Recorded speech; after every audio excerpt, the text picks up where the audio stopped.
if you've got no analytics to be able to say to people, look, basically, you've got about 15 minutes on a Tuesday morning in which to capture all of this information for the majority of the organization.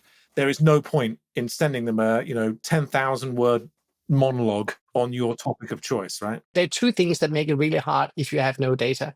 One is it's hard to come back to that person and say, listen, this is how much time we can afford to take up because of all these other things that we pushed out. So it's hard to push back. Right? That's one thing. The other thing is also really hard. Then I think there's a built-in expectation that the more that I publish, the more that I produce, the more successful I am. And my bosses are sort of saying, well, how many things did you push out this week? And if I say 5, that's not as good as if I say 10. So without the data, you end up in this really uncomfortable place where you're being forced or feeling, it could be, I'm not saying it's explicit, it could be an implicit expectation that more is better. And you think that more is better, but actually from the audience perspective, more is worse.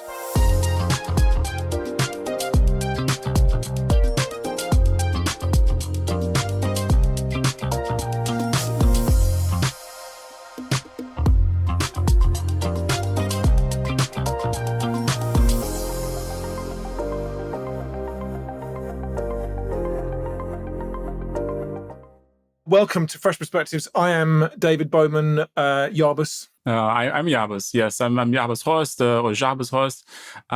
Yes, working here at Fresh as a senior product manager. We're joined by a special guest, Cai from Swoop Analytics.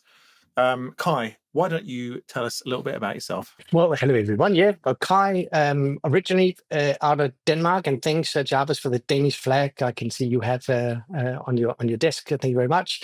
I moved to Australia 25 years ago in chase of sunshine, and 10 years ago we started Swoop Analytics, which is a analytics company that really analyzes into employee communication, internal employee communication.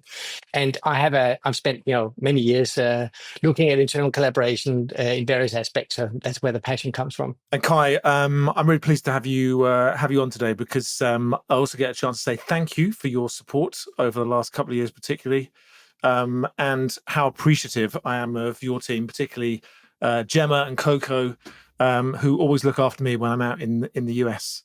Coco was my personal Uber driver while we were in Seattle as well, so that was really good. Really good conference buddies. Yes. We're usually placed next door to each other. Team SharePoint, Team Britain with Gemma there as well. All right.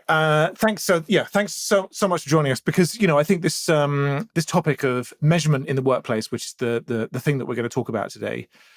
This is a huge topic. We could cover all sorts of ground. We're going to try and rein in the scope a little bit today. But Cai, you've built a very successful business and set of products in this area. Why is measurement important? What does it mean? Give us a bit of an overview about your take on this topic. Well, it comes from a really basic starting point. If you don't know where you are, it doesn't. It's hard to find out where you're going and how fast you're going to get there. So a typical analogy would be a GPS. You might know where you're heading, but like how do you know you can get there? There's different ways to get to a destination. Unless you know how far you've gone and where you're heading, it's really hard to adjust the course. So that's the whole purpose. That's the whole driver is to get where we want to get, but get there in the most fast and most efficient way. And understand, I think, as we've talked a number of times in the past that delivering employee engagement and being able to measure employee engagement, this is not a cheap or low risk thing to be able to do.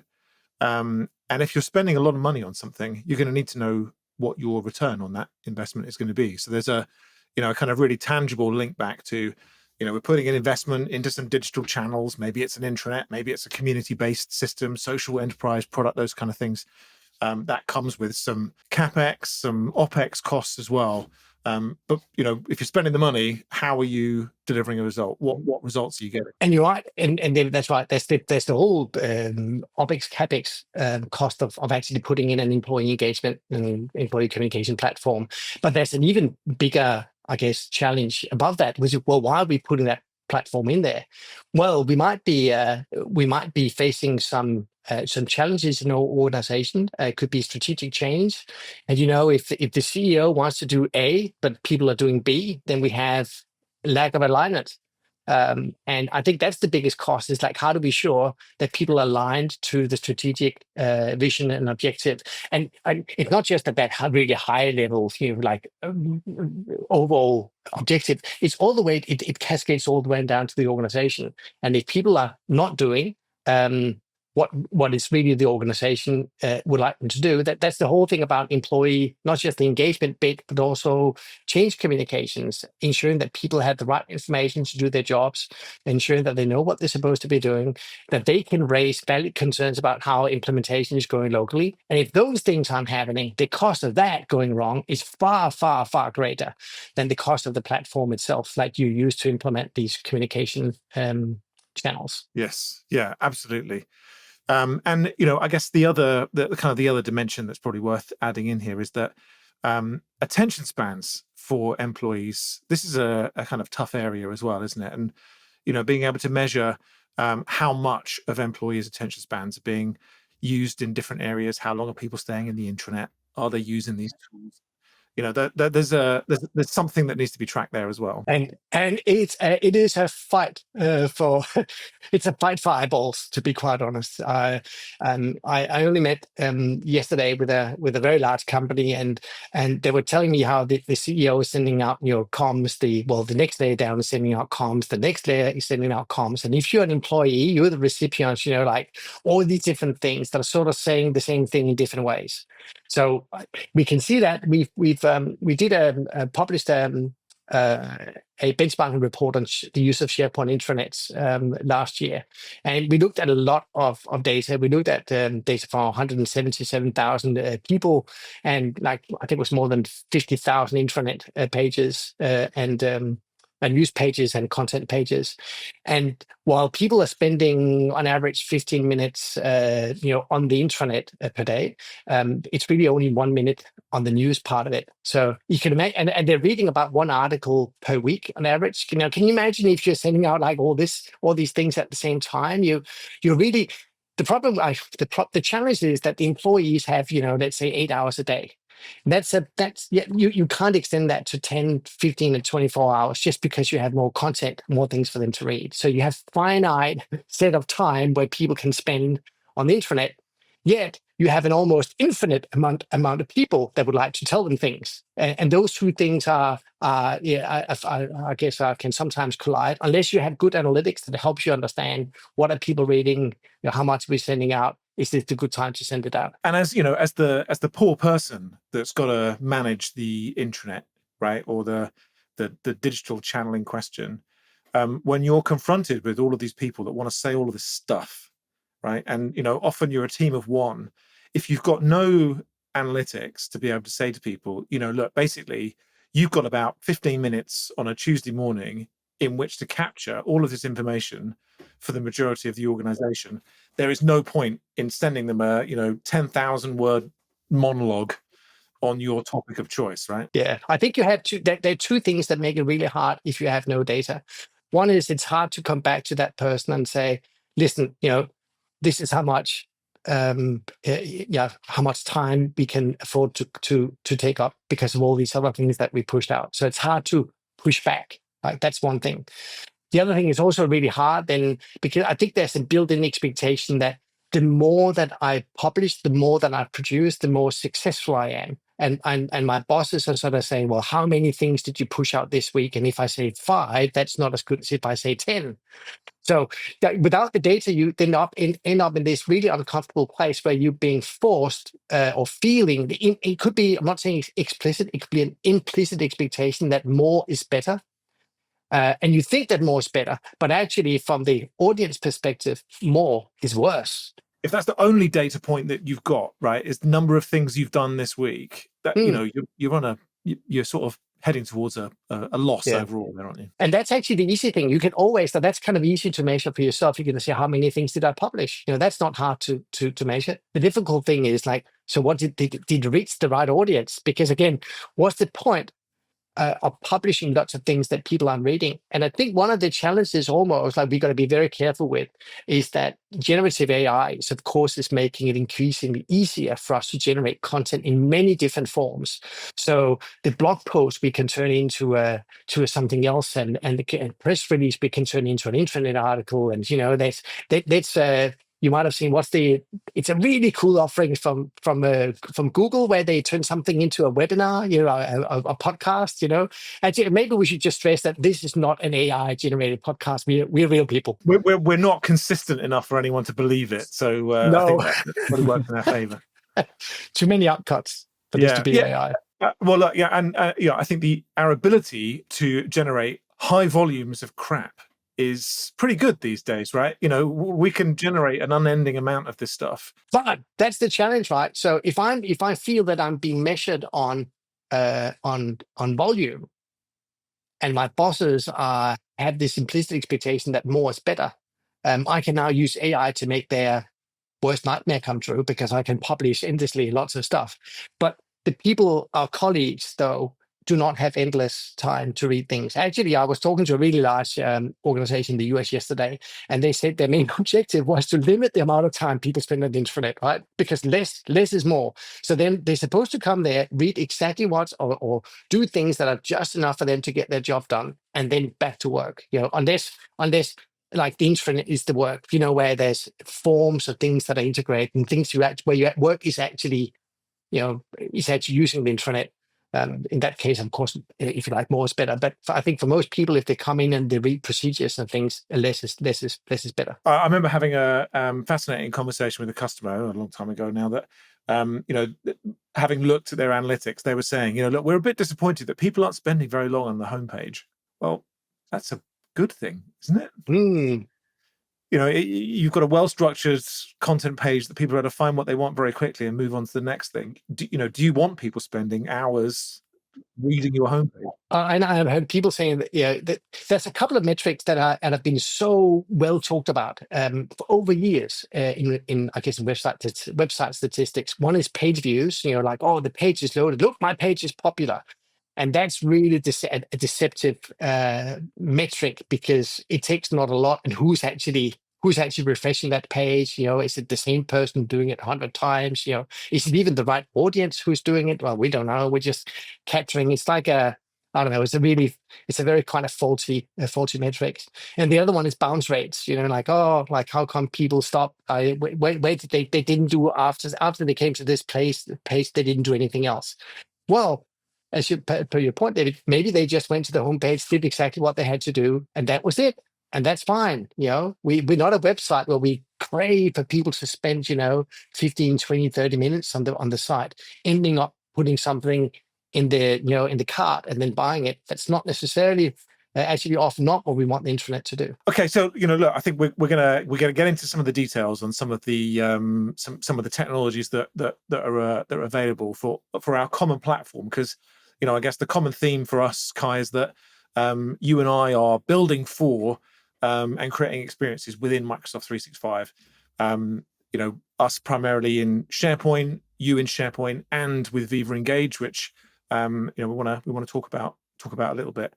Tell us a little bit about where your product set works in Microsoft 365 and why you're targeting those areas. So we started within what was then called Yammer years ago, now called Viva Engage, but it's always been about the employee engagement, the conversations bit. What are people talking about? Who's talking about it? How can we help organizations establish better dialogue between leaders in the front line, create more knowledge sharing, connectedness, which is really the value proposition for Viva Engage. And then we evolve that to say, well, let's have a look at the intranet. So let's have the content and the conversation, so we can have a look at both. And then we're also looking at, wouldn't it be interesting to see more of those communication channels that people are using? So where else do people put content, and where else do they have conversations? And that, of course, brings us into Microsoft Teams. So then we also have a look at, well, what's the best balance you can have in using these different tools? Like, what if you spend all your time in chat And that's the way you communicate. But you actually don't really seem to be visiting the intranet. Or what if you spend all the time in email, but you don't have a lot of meetings? So this whole thing about working synchronously versus asynchronously, working collaboratively or on your own. And all that is sort of, we developed a set of what we call the 7 collaboration habits that allow organizations to, I guess, more solve that problem of when to use what, where, and how, which is an ongoing challenge because there are so many different ways that Microsoft allows a person to engage with another person. Yeah. Tell us about those 7 collaboration habits then. So I'll do it very briefly. Yeah. One of the promises, I guess, when Teams was rolled out was that we won't have this email overload problem anymore. Like it'll go away because now we can work much more efficiently in Microsoft Teams. Well, it just turns out when you analyze, data for thousands and thousands, actually hundreds of thousands of people, you find out that that's actually not the case. Actually, the more you use Teams, the more you also send emails. So those two things actually go together. It's not like so. We should just be aware of that. Another thing is that we can also see that there seems to be a bit of a pattern. I like to call them the knowledge hoarders versus the knowledge sharers. So there's a set of behaviors that tend to go together. If you have a strong preference for email, you also have a strong preference for chat and using OneDrive. Whereas if you're someone who is more a strong believer user in SharePoint, you're more likely to also be using Viva Engage and using Teams channels. So can you see those are the more where you work together in a more, it's all within the company, but you're working more openly, more transparently, where the other ones are more like, oh, I'll just have it here with you and me first, and then we can tell the others afterwards.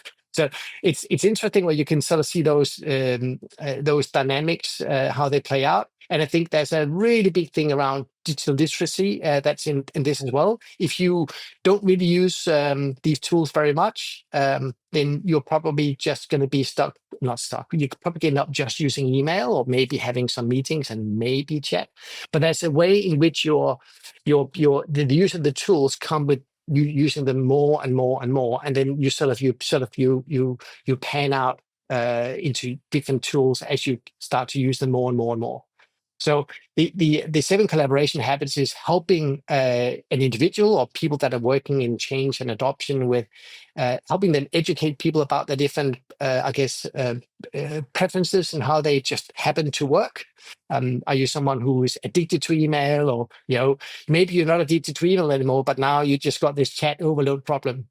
So we got these 7 collaboration habits about being email overload or suffering from that. So the positive version of that is being email liberated, being chat liberated, being a community contributor, being a file sharer. So we sort of try to accentuate the positive behaviors and then give you data behind that shows you how close you've come to that.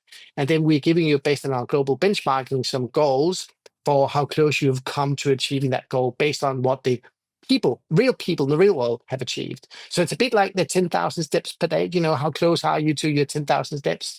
That's what we're doing with the collaboration habits. Really nice. And I guess the kind of the history on how you've come to developing this kind of methodology, framework, habits. This is because effectively you're in the middle of the use of a lot of these platforms for some pretty big organizations across the world, right? So you're kind of synthesizing all of these behaviors from these organizations that are measuring and taking action on the measurement that they're seeing, and being able to play this back, not only to your customers, but to the kind of wider community of Microsoft users. Exactly. I have to pay tribute to one of the 3 founders in Swoop, and Dr. Lawrence Lockley. He's our chief scientist. And when we started Swoop 10 years ago, he said, we need to benchmark. We need to be able to show people how they're performing. And then we want to educate people about what good looks like and establish benchmarks. Because whether it's for intranets, whether it's for Viva Engage, it's M365, people are really keen to find out what does good look like. What is kind of normal. And listen, I know that there can be all sorts of issues with benchmarking, but you can't compare this with that, and we're in different industries. But you can start to see some really interesting patterns about what does frontline look like compared to people that are office-based. There are some things where we have building some assumptions that, well, surely given that we've been spending so much money on building mobile-friendly intranets, surely we have a high proportion of people that are using, they're accessing the intranet for mobile. And then we do the benchmarking, and we find out was just under 2% that are accessing the intranet on mobile. And when you get those numbers, you got to go, well, that's the global stat. What does it look like for my organization? But I bet you that most companies probably wouldn't be very far, like even if they, from that. So I think the benchmarking and putting numbers out there allows you to stop and go, oh, my assumption about how we thought this would work might not be true. And I think there's a lot of assumptions that people are jumping to about how people are using the intranet, how much time they're spending on them, the value they're getting from them. And the thing with Viva Engage and M365, that when you look at it, it's just not backed up by the evidence. Yeah, and I think there's a tendency for people that are running kind of digital channels roles, comms, intranet managers, community managers, digital champions, even, that a lot of the time they're doing these things as a kind of team of one, and not really having a lot of people in the organization to bounce off ideas with, right, or to kind of test their own theories. Because I think when you've been working in digital for a while, you get a sense as to how things are going, but there is nothing like actually having some data points to back up your hunches and your assumptions, right? Yeah, and it gives you credibility if you're sitting with a senior executive and you're saying, I think we should do this, and then they say, why? You say, well, because of this. And then you can point to 3 data sets and say, I think we either, let's say, for instance, that you do have a large workforce that actually you built the intranet because you wanted people to access it on mobile. You find out that 2%. And then you can say, there's something that's getting in the way. Like we had an ambition, the whole business case was based on, we had, 15-20% of people accessing on mobile. Now, why aren't they? Is it a tech issue? Is it a usability issue? Or what is it? And then you can go and say, I want to spend X amount of money exploring why this is the case. Because senior leader, there's only 2%, and we thought it would be 15. And without those numbers, you're basically, you're flying around blind. You don't really know. And when you're being pressured on why do you want to do A and not B, you're finding it hard to argue. Do you see many of your clients using Engage and SharePoint for communication? Yeah, absolutely. We actually, in the last report we put out, we can see that the two actually go together quite nicely. We know that from a Microsoft has had a vision that the two would sit nicely together, and then but it's nice that the data actually supports it. We can see that people that are accessing the intranet are also active on Viva Engage. So from a user perspective, I don't really, of course, I'm not Microsoft, so I don't own their product strategy. I look at what people are actually doing. And so I'm not commenting on how good or how bad the product integration is. I'm just looking at, are people doing these things? And that happens to be the case. People that are very active on SharePoint are also very, very active on Viva Engage. So they sit nicely together. We can also see when you look at the data, when you say, well, on Viva Engage, for instance, people often say, what's the difference between that and Microsoft Teams? Isn't that the same thing? It's got, isn't it all about discussions and isn't a message?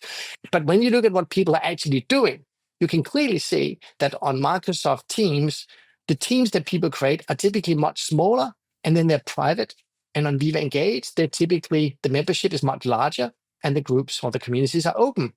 So, it becomes very apparent what people are actually doing, which sort of takes away this, we are confused about this and that. Well, and when you look at the data, people aren't really that confused. It's just a case of almost like just saying, hey, you're already doing this. Let's just all agree that that's how we're doing it. Yeah.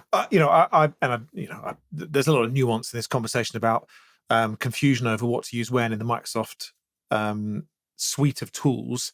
But I think once you start using the products, it becomes fairly obvious pretty quickly that you're trying to use you're trying to smash a square peg into the round hole. And I think I guess often the most confusion here is probably in smaller organizations where actually you could use Teams in the same way that other organizations use Viva Engage, but at scale Teams doesn't work in the same way that Viva Engage does. This is that was actually a very important point you made, Dave, because we deal mostly with medium to large enterprise. So, and our benchmarking has mostly a lot of data on medium and large enterprise. I think I have spoken with organizations where there might be like 100 or 200 people, and in that case, I totally get it. You might be absolutely, maybe you can run the whole thing on Teams. I can't, that's, it's just not, I can't really comment much on that because the data sets we look at are, as I said, are typically for large organizations. Yeah, and I think there's a lot of functionality these days that you're missing out in Viva Engage. In particular, some of the analytics, and I think that's really where Viva Engage probably comes into its own these days, with a lot of additional functionality that Microsoft have provided, but also being able to use tools like yours, which as well as producing reporting and data, are also producing a lot of insights and actions to take on the things that you're seeing. In particular, one of the things that I really liked, Gemma showed me when we were at an event in the US last year, is a relatively new addition to your product called Dr. Swoop. Yes. Which I really like as a kind of AI buddy for people that are using these tools, right? Because you've got, again, team of one, you're looking at data, you're looking at measurement, you're looking at analytics. Often it's not always obvious which actions or recommendations or practices that you should take with this data. Kind of continuing the discussion based on what David mentioned, and the question I have here is like, when are the analytic options in Microsoft 365 not enough for the clients? Because everything is kind of, not everything, but there are some elements of analytics in Engage and SharePoint, but when is that not enough? Listen, that definitely, we always say to customers, make sure you check in on Microsoft and see what you can get, ideally for free, right? And then Microsoft has in recent years started to include more of these premium offerings, SharePoint Premium, Teams Premium, Viva Engage Premium. So it's always good. Some of those have some additional analytics capabilities. So it's always good to see what do you get for free, and then what is it that you have to where you pay extra for Microsoft, and check out what those are. And it's pretty Microsoft are good at explaining, of course, what they do.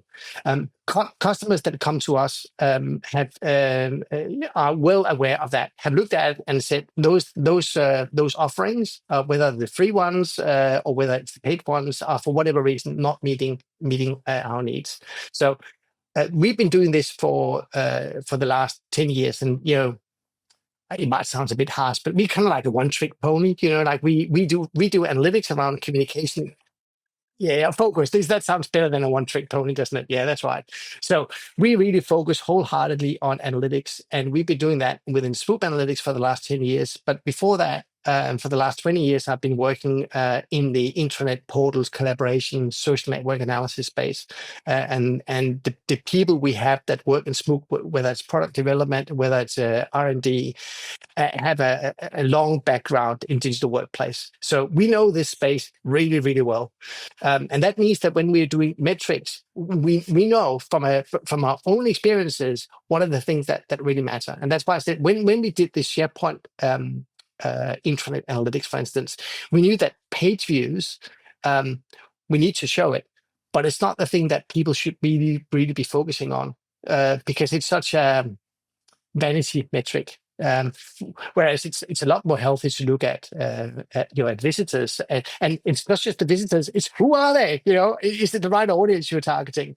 And in the last product update we did, we even enabled we enable our customers now to remove the homepage views, because we know that actually a lot of browsers the intranet is the default start page. So that means that if you're just counting page views and you go like, oh, look, my intranet has like 99% of the people using it. You go, well, no, you have 99% of your people that are accessing a browser.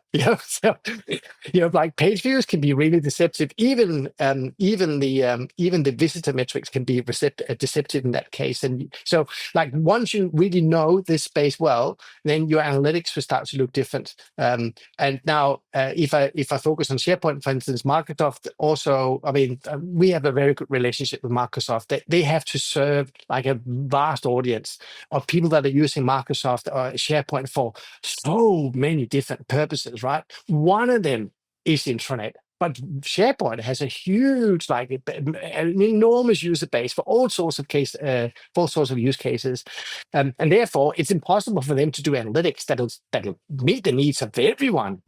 So that's why I say we are very focused, as you're saying, David, not one trick pony, but we say, well, what's important from an intranet is not important if you are a law firm and you have a whole bunch of precedents stored in a SharePoint library.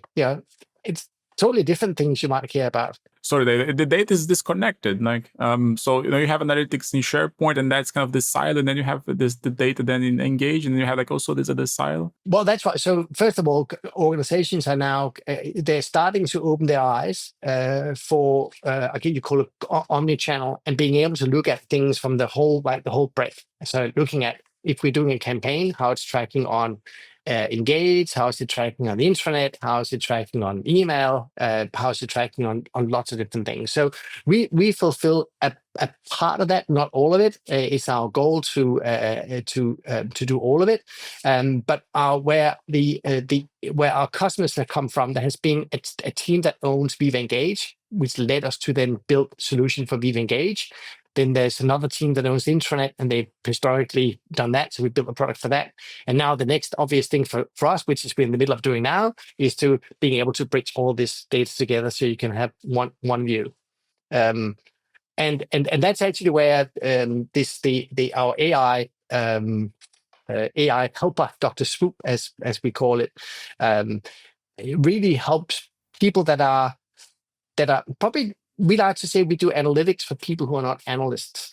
And by that we mean that it's people that are not sitting in they don't sit like, there's not like a dedicated analyst function. They're sitting out in the business unit, and they might go in once a week or once a fortnight when they publish an article, and they want to get a sense of how that has gone. And it can be quite hard for them to remember what do the metrics actually mean and what do they look like, both across SharePoint and then across Viva Engage. And I know what the difference between a page view and a visit and a visitor, but most people, they forget by the time they've been there. I mean, even for no, it's not their full-time job, right? I know a lot of financial metrics because I have to, because I use them every day, but most people do not know. And so we know that, right? So Dr. Swoop is then helping people to start, if you get confused about why is it we don't care about views again, like you just say, why is it that views are important, and you come up and say, well, here's why. Yeah, I'll tell you why it's important. What does that metric mean? Why is that important? Oh, you want to increase your, for instance, you have a senior leader and you want to help them with a content calendar. Well, why don't we just go in and have a look at, what have they published on Viva Engage over the last 3 months? And then Dr. Swoop will find out what are the things that really did well. And you'll just say, so can you help me do a content calendar for the next 3 months based on what has worked well for the last 3 months? So it's kind of like you taking the data and helping you understand the data and then take action on the data to help you get your job done faster. And I think that final point there, Cai, that you just made is something that really resonated with me, because in lots of conversations with customers, when they talk about what analytics can we do we get out of SharePoint, out of your product, often when you say to them, okay, great, you've got these analytics, what are you now going to do? What action are you going to take on this information? Because you've suddenly got all of this data that's available to you. What action are you taking? And again, because a lot of the time people are performing this job on their own, no big team around them, no analysts available to them, of actions that I could take based on the things that I'm seeing in the analytics.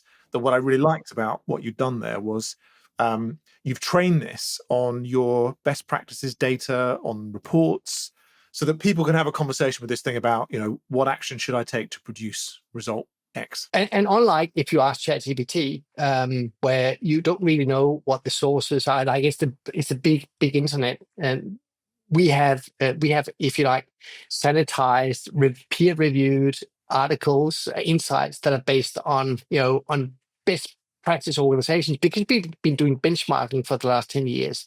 we found out what the best organizations are doing, what response rates you should be looking at, and all those things we have specifically for SharePoint intranets and for Viva Engage. And that means that when you ask Dr. Swoop, you're tapping into 10 years of experience. That's evidence-based, I should ask. It's not just, it's not just like, oh, maybe do that because, that worked in my previous job. It's far more reliable than that. All right, let's get into some specifics then. Let's talk a little bit about SharePoint intranets. Now, you and I, again, Kai, we've had lots of conversations about, Microsoft SharePoint, and, we accept that there are mixed views out in the market about whether SharePoint is a good intranet product, a bad intranet product, whether it's an intranet in a box, whether it's not an intranet in a box. What's again, kind of experiences that you've had with customers that are, using SharePoint, having success. Why is SharePoint a good platform for intranet first? Let's start there, and then we'll talk about some of the analytics. I think years ago, I remember talking to organizations where they felt that they needed to have like a third party consultancy coming in. It became quite technical to get SharePoint up and running. So many things have happened even just in the last 5 years, making SharePoint something that works far better out of the box. Now, that with Fresh, it's still lots of things that it doesn't do as beautifully and as easy, and there are third parties like we are doing better analytics than when you get out of the box. Fresh is doing a better user experience. You can do more things with Fresh on top of it. So there's some third parties that are enriching the SharePoint experience. But like your tool is pretty much, it makes it a lot easier for normal people to use SharePoint. Our tool is, you click a box, and you install it. It doesn't require a lot of technical setup to do this. So I think organizations are now seeing that actually we can probably do a lot with this, like that's out of the box with a few bits and pieces, and then we have something that works quite well.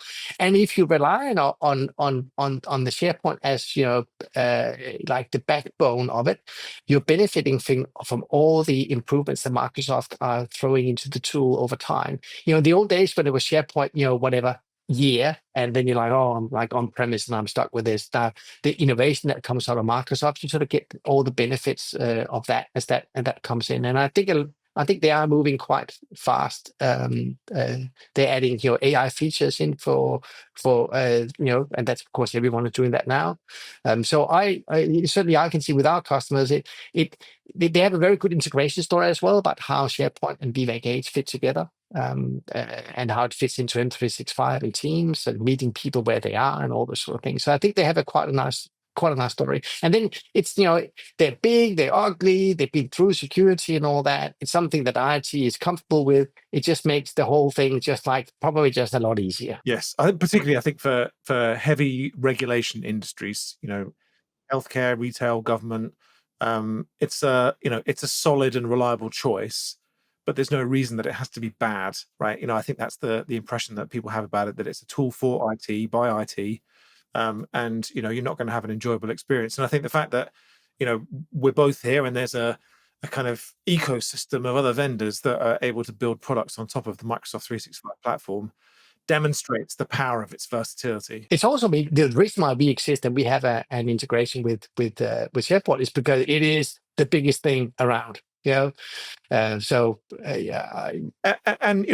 of thinking about analytics specifically then for people that are using SharePoint intranets, what recommendations would you make, if you're kind of just starting out SharePoint out of the box today, for kind of things that people should be looking for as success measures in their SharePoint intranet? Have you got any recommendations that you could make to people? Yeah, there's out of the box, there's a few things, not that much you can get. And as I mentioned earlier, I think it's because Microsoft had to satisfy such a huge variety of use cases. So if you're looking at it from an intranet perspective, you're gonna hit some limitations very, very fast. So on a page, you can see things like, amount of views, something about visitors for the last, and then a couple of defined periods, I think something like 30, 90 days or something like that.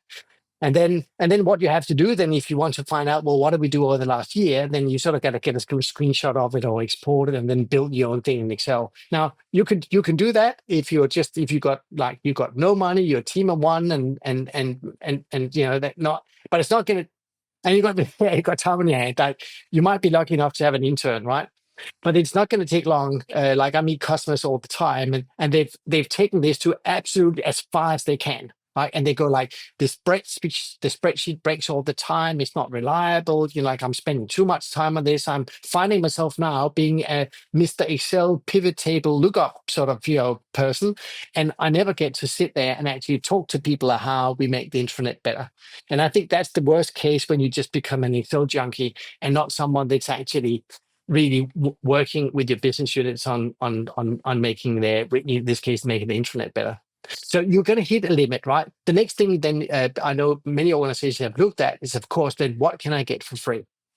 Fair, I would do the same. Like I'm a cheapskate myself. Go out and look, what I can get for free. And Google Analytics has been the one you go like, let's get Google Analytics then in, right? That doesn't cost anything. Well, let's take aside the technical bit where you put a service request into IT and then they say, well, we have to charge you for the time we spent. So there might be some internal cost associated with this. Now, GDPR has then gotten in the way and said, well, maybe we're not allowed to use Google Analytics anymore. And then some people are saying, well, let's get and there's some open source tools like Matomo. You might say, well, let's or maybe it's Matomo. Maybe I get the pronunciation wrong. But like there's some of these open source tools you can then say, I get that. Or maybe there's also other people that are saying, well, we have a good relationship with Adobe. We get the Adobe Experience Analytics for free, and we get that in.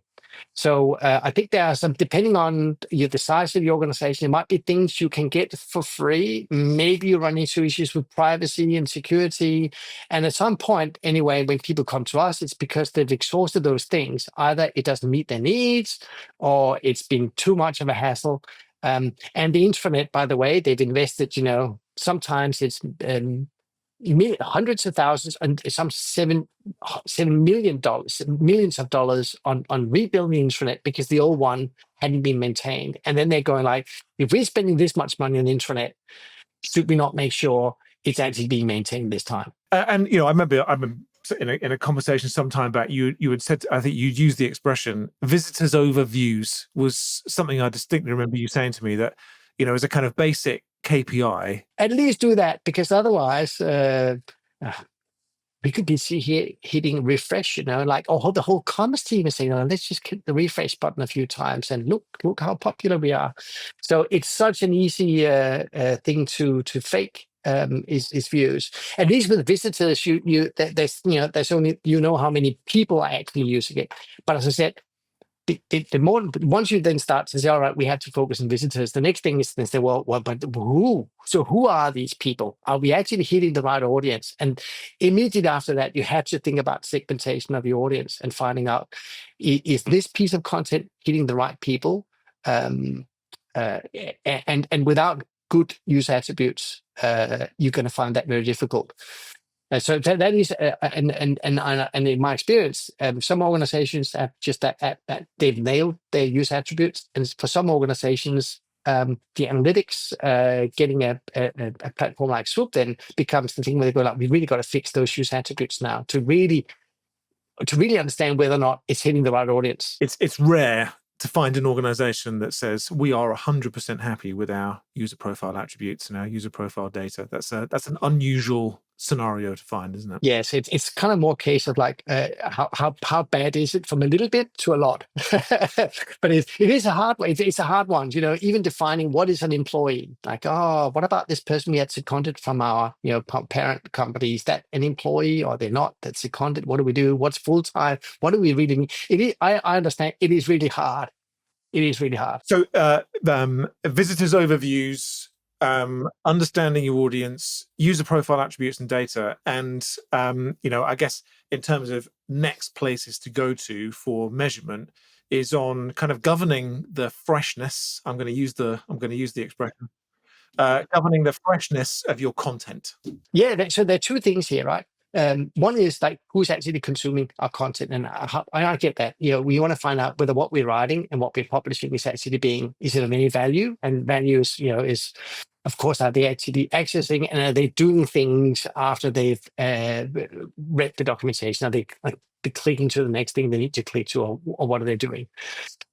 But then that's one thing, that's about the consumption bit. But as you're correctly pointing out, what about the content that's in there? Like, how do we ensure that the page that was published, the HR policy page, they say that was published by you, David, but you left 2 months ago, so because now we have a page that was last modified by someone who's not here anymore. That's not good. Or it was modified by 6 months ago. And the moment things haven't been touched for a while, people are going to start to question whether we can rely on it.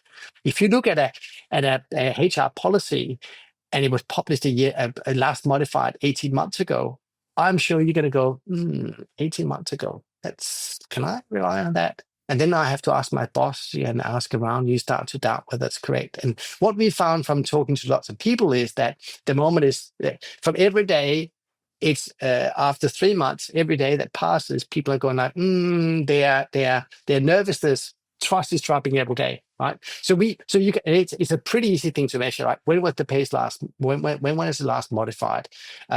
Is the person who modified, are they still there? It's also pretty easy to look at things like how hard is this to read? We're using the NIX score, which is it's a score that works across languages. That what makes it attractive, and it looks at complexity of text. We look at things like broken links and spelling mistakes as well. If you come to a page, and you find out it's out of date, the person isn't there anymore, it's like the link doesn't work. And the link probably doesn't work because David doesn't work there anymore and he didn't update. You can see how all these things, it's tied together. It is. But what has been hard is finding out that I think on intranets that we can see that on our benchmarking that there will be loads of content pages. I talk about content pages as opposed to news pages. There'll be lots of other implications to this, as well as being able to kind of analyze quality of content. Yeah, this will be having a negative impact to search as well, right? Yeah, sorry, I forgot one point, David, is that there are loads and loads of pages that will have some of these issues on them. But they don't all have to be fixed like now, So once you take them into consideration, the consumption metrics and these governance metrics, and you add them together, and then you can say, well, why don't we fix the pages that are accessed the most?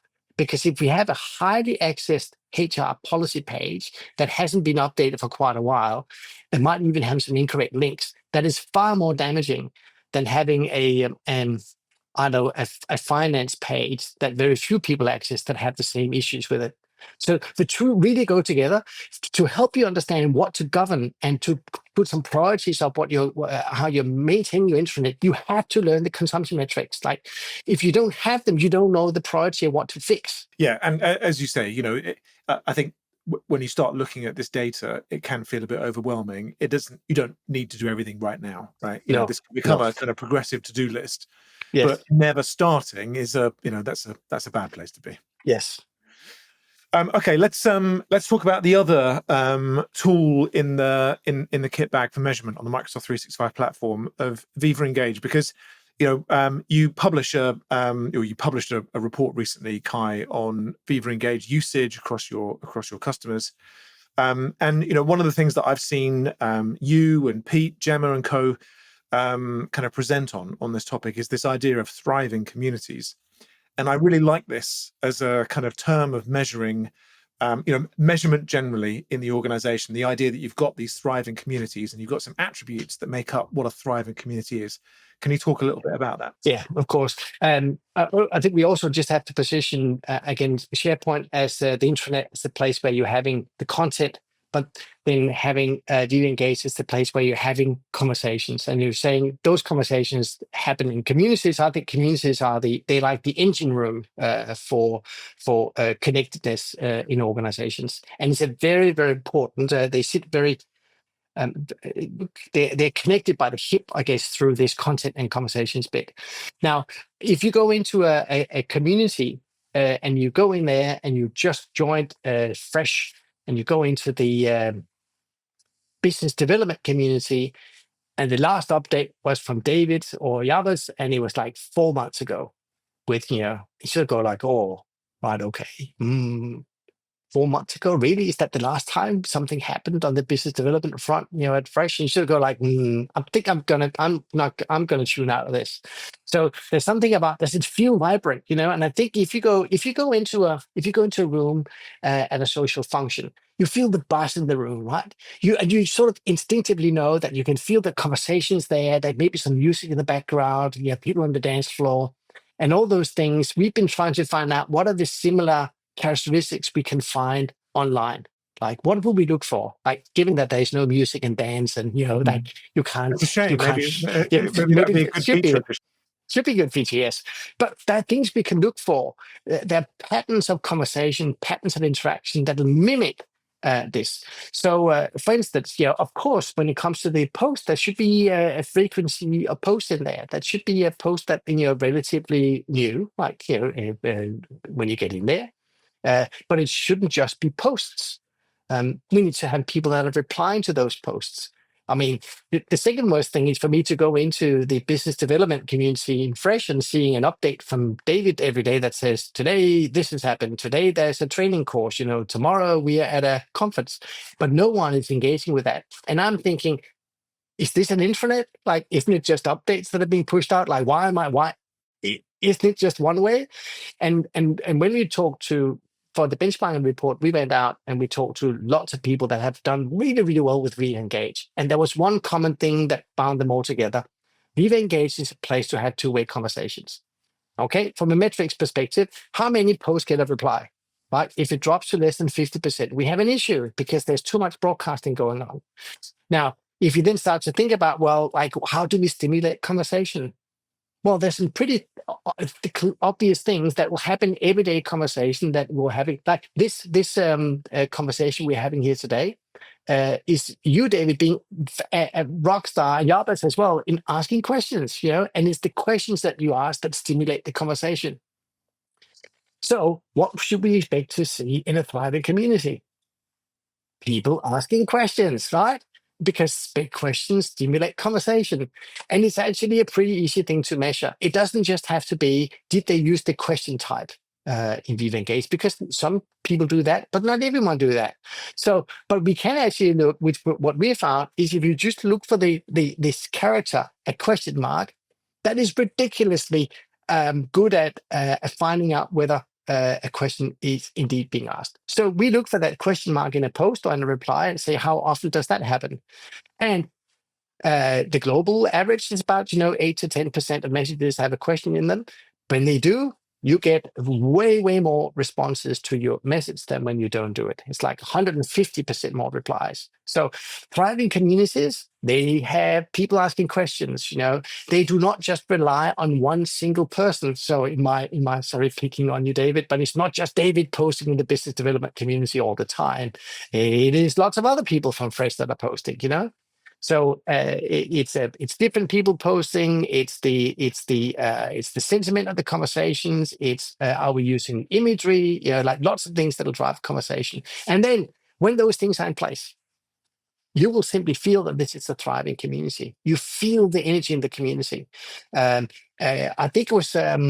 I don't know how. I don't thought it sounds too lofty, and it's not like I read a lot of old classics, literature classics. But Tolstoy's Anna Karenina, it actually starts with the opening phrase is that it's something like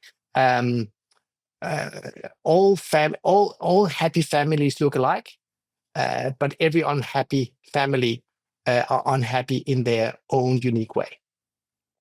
This makes sense. Like, all happy families look the same, but every unhappy family is unhappy in their own distinct way. And I think pretty peaked there, Cai. Okay, no, I think that's it.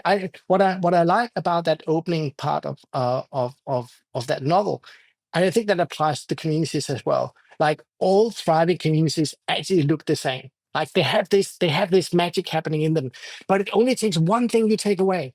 and suddenly it falls apart. That can be that they aren't asking questions, that it's the same person that's being in there all the time, that they don't do one or the other thing, and then suddenly the magic falls away.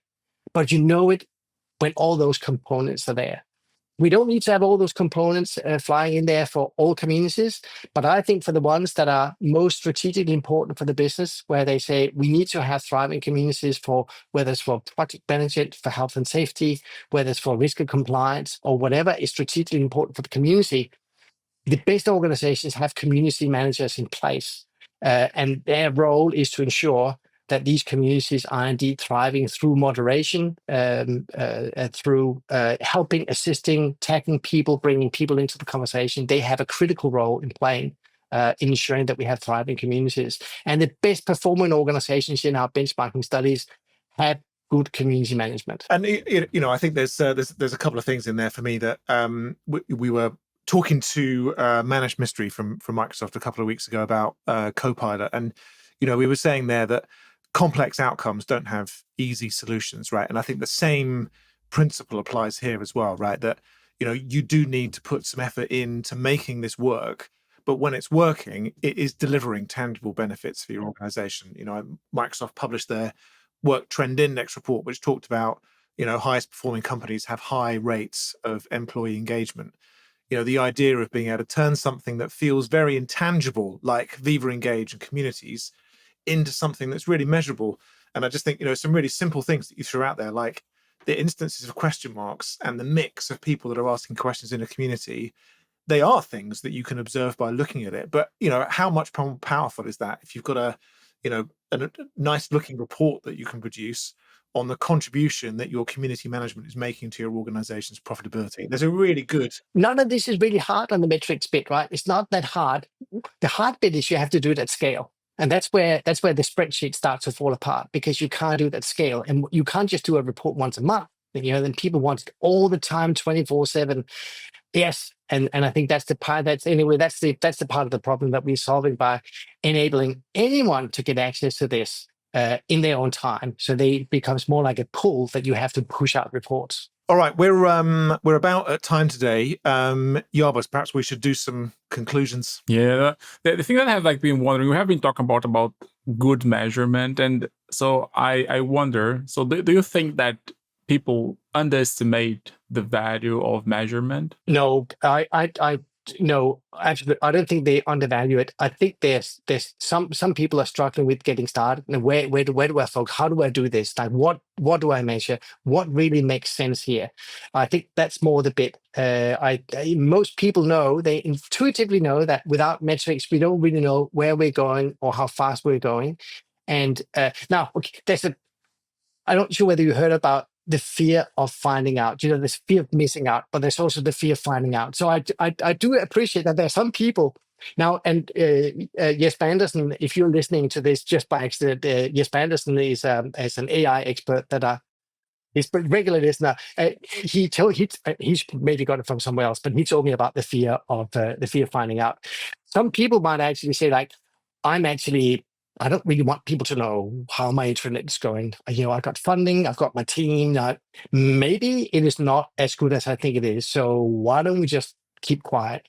Now, I really sincerely hope that is that very small minority of people. And if that is the attitude, I don't think it will hang around for very long. Anyway.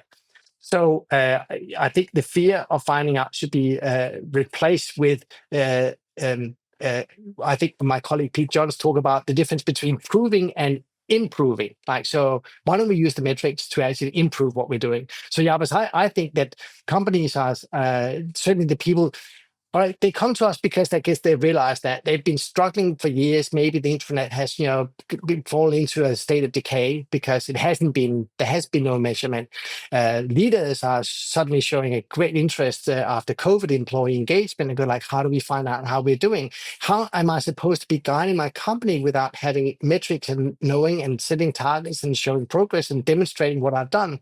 So I think it's not so much the if you like, the value of it. It's more practical basically, how do I get started?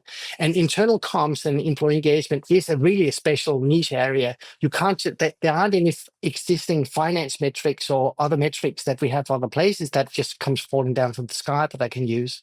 So you got to talk to experts that really know internal communications and employee engagement well to find those metrics. And I like the sort of positive spin on both of those, that I heard the joy of missing out. So I guess the joy of finding out is equally applicable. Yes. And well, without that, how on earth are you going to improve? Kai, thanks so much for you joining us today. Really appreciate your time, and thanks for all of your thoughts. You're welcome. Thanks for having me.